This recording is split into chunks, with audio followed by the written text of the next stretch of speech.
Hey guys, welcome back to my another blog. তো আজকে হচ্ছে রবিবারের সন্ধ্যায় চলে গেছিলাম কিছু ফল কিছু নিতে। তো নিয়ে নিলাম ফল। আর ফলের মধ্যে আমার হচ্ছে আঙুর আর তরমুজ খেতে ভালো লাগে, তো আমি তার জন্য সবসময় আঙুর আর তরমুজে নিয়ে নিই। আর অন্য সব কিছু ফলই আছে, বাট যে গরম পড়ছে গাইস কি বলবো।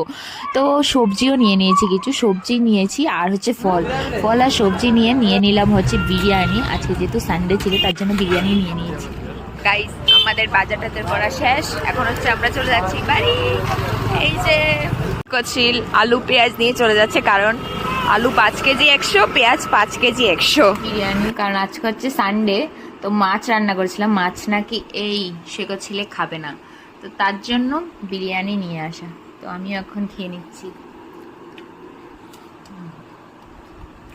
আজকে হচ্ছে ব্যাঙ্গালোরে, মানে ওদের হচ্ছে উগাদি মানে হচ্ছে আমাদের এখানে যে পয়লা বৈশাখ, মানে যেটাকে বলা হয় নতুন বছর, বেঙ্গলি নিউ ইয়ার। আজকে হচ্ছে কর্ণাটকের নিউ ইয়ার। তার জন্য আজকে সানডে এত বেশি বাজারে মানুষ নেই, সবাই যার যার বাড়িতে নিজেদের পুজো সেলিব্রেট করছে।